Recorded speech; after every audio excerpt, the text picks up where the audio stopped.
great pride, I present to you Mr. Raleigh Bean.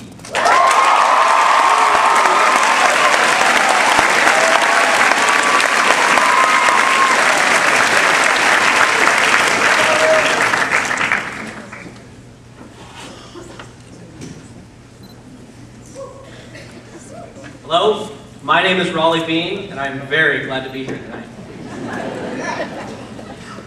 If graduation was not that big of a deal, wouldn't they just hand us our diplomas on the last day of school? Wouldn't we just take our last final, sigh with relief, and walk out those front doors without looking back? Well, we know it's a big deal. We know it's important because we celebrate it together in many different ways, such as our Mass of the Holy Spirit at the beginning of this year, at the Moving Up Assembly just last week, our Baccalaureate Mass this morning, and our celebration together tonight. And while I imagine that graduating means different things for all of us, for me, it brought up some questions. I asked myself, when is the moment that this class actually graduates?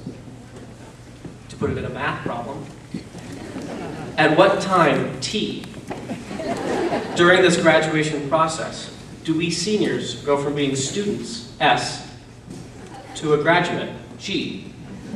And what is our velocity as we bolt from the gym following this service?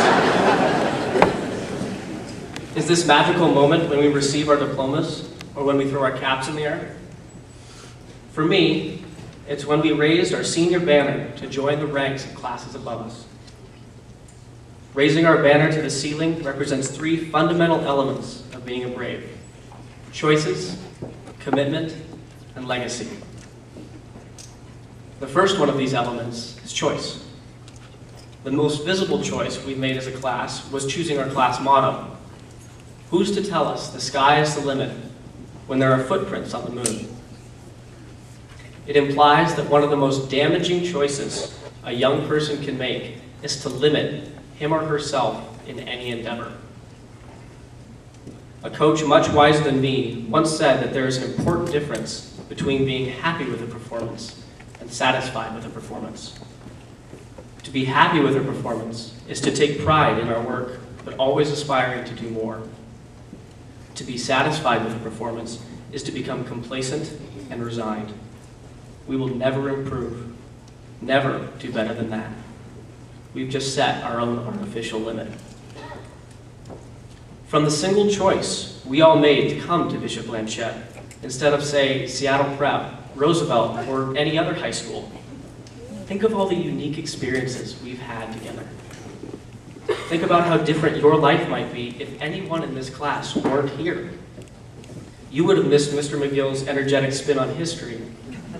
I would have missed you at the incredible Kairos experience. And we all certainly would have missed you at the seniors versus faculty basketball game, when we showed them that youth and beauty always triumph over stiff joints and bad eyesight.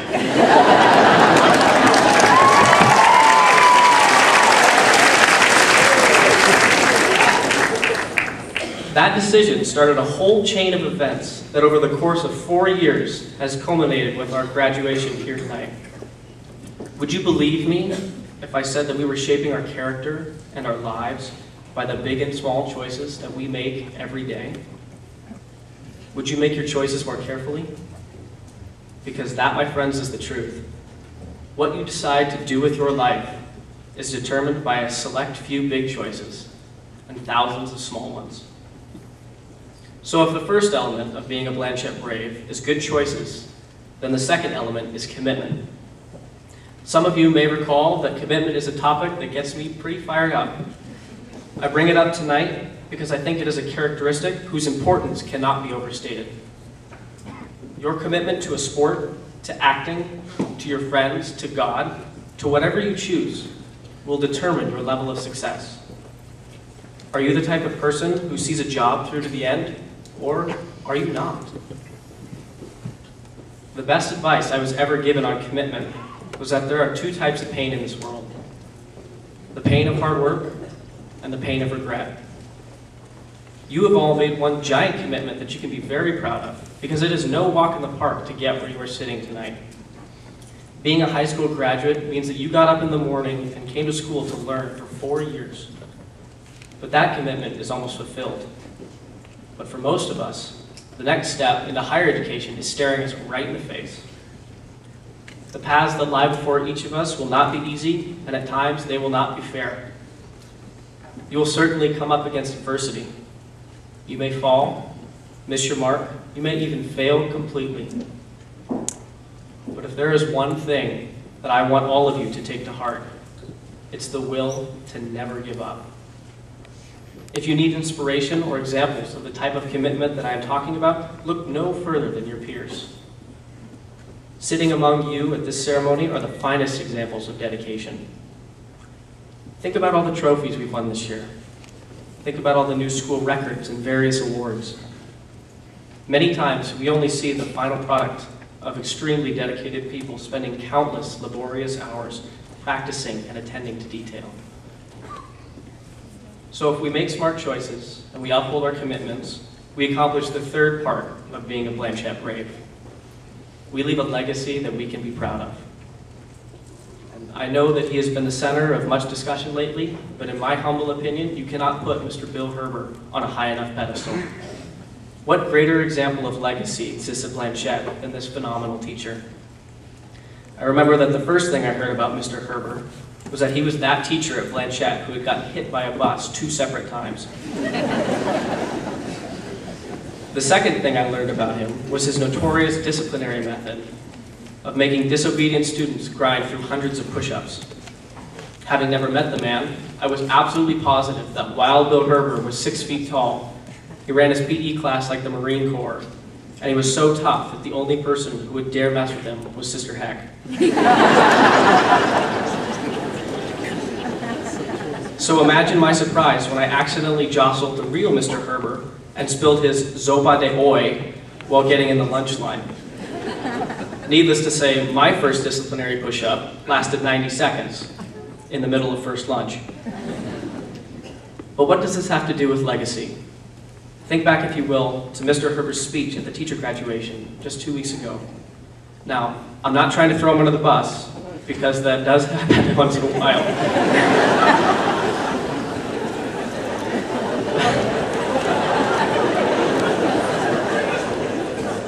But for those who weren't there, at the beginning of his broken and very emotional speech, he only managed to get out one word before he paused for what felt like the duration of an A-scheduled religion class.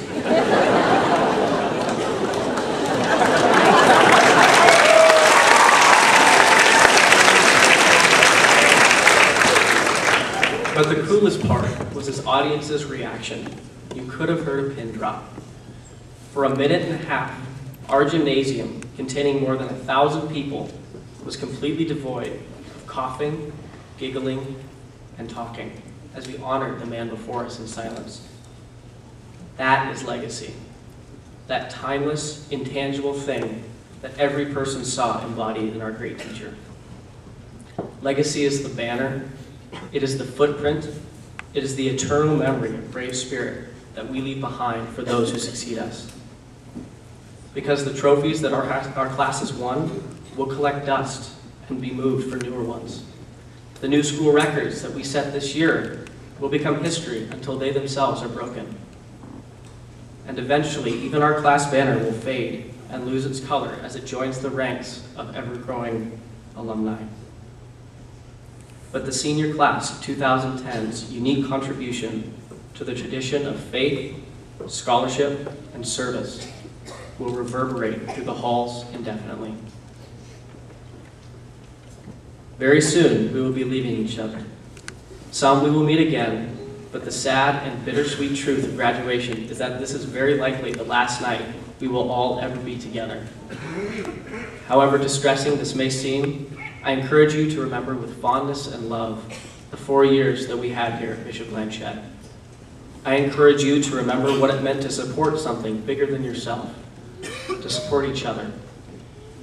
And I encourage you to remember our class banner, for it reflects the choices we have made, the commitment we have upheld, and the legacy that we leave behind.